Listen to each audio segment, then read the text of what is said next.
Fala, filhotes, estão vivos? No vídeo de agora nós vamos falar um pouquinho sobre como transformar a sala de aula numa comunidade de investigação.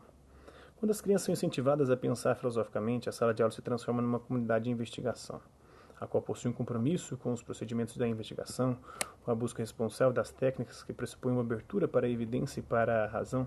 Pressupõe-se que esses procedimentos da comunidade, quando internalizados, transformam-se em hábitos reflexivos do indivíduo. A construção de uma comunidade de investigação é uma realização mais substancial do que a simples ideia de um ambiente aberto. Certas condições estabelecem-se como pré-requisitos essenciais: a prontidão para a razão, o respeito mútuo das crianças entre si, das crianças e professores entre si, e a ausência de doutrinação, já que essas condições são intrínsecas à própria filosofia. São, por assim dizer, parte de sua verdadeira natureza. Não é surpresa que a sala de aula se converta numa comunidade de investigação sempre que servir de palco para estimular de forma efetiva a reflexão filosófica das crianças. Isso não quer dizer que a filosofia para crianças implica uma igualdade da posição do professor e dos estudantes. Durante a investigação filosófica, assim como num diálogo em sala de aula, presume-se que o professor tem autoridade no que se refere às técnicas e procedimentos da investigação. É responsabilidade do professor garantir que sejam seguidos os procedimentos apropriados, mas em relação ao toma lá da cá, da discussão filosófica, o professor deve estar aberto à variedade de pontos de vista que se manifestam entre os estudantes. Os estudantes devem ser estimulados pelo professor a explicar esses pontos de vista e a expor seus fundamentos e suas implicações. O que o professor deve, seguramente, evitar qualquer tentativa de direcionar o pensamento das crianças antes que essas tenham tido a chance de ver onde suas próprias ideias podem conduzir.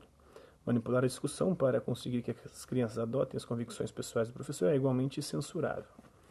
O estímulo a que as crianças pensem por si mesmas e os professores estejam receptivos a uma variedade de pontos de vista pode ser considerado por alguns educadores como uma fraudulenta introdução de um relativismo reflexivo mais pernicioso e subversivo do que um relativismo impensado.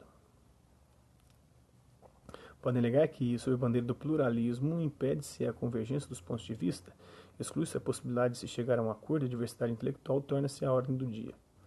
Mas isso ignora a pressuposição da prática da filosofia que diz que discordar é um direito, não uma obrigação. Certamente o direito de discordar não é maior que o direito de concordar, e o direito de buscar a unanimidade tem que ser respeitado tanto quanto o direito de buscar a diversidade intelectual. Além do mais, a disposição do professor de incentivar a variedade intelectual é equilibrada pela ênfase na prática dos procedimentos da investigação. O professor tem a responsabilidade de garantir que seus alunos tenham os meios de se defender no curso da discussão filosófica. Assim, uma justificativa para se ensinar a lógica, em vez de obrigar as crianças a pensarem rigorosamente, é que isso as capacita a também forçar seus oponentes a pensarem de maneira rigorosa. O mesmo pode ser dito em relação a colocar ao alcance das crianças o arsenal de conceitos filosóficos. Desse modo, nos asseguramos de que não serão presas indefesas quando estiverem discutindo com outras crianças que possuem habilidade lógica ou retórica superior. Suponhamos, por exemplo, que um professor na sala de aula se depare com uma sugestão a que nenhum dos alunos se oponha: que o tema metafísico que está sendo discutido seja decidido pelo voto. Nesse caso, parece que existe uma boa razão para que o professor questione se esse procedimento é adequado quando aplicado a assuntos filosóficos, em contraste a assuntos políticos. Em resumo, quando o diálogo dos alunos não consegue se materializar, o professor pode se ver obrigado a interferir, introduzindo considerações filosóficas relevantes para salvaguardar a integridade da investigação. Então isso aqui, na filosofia para crianças, filosofia na sala de aula, do Matteo Lippmann, Frederico Oskanian, Margaret Sharp.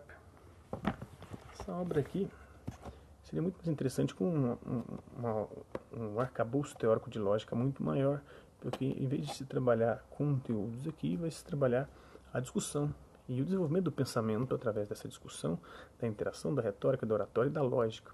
Então seria importante dominar esses três elementos: retórica, oratória e lógica, para poder convencer.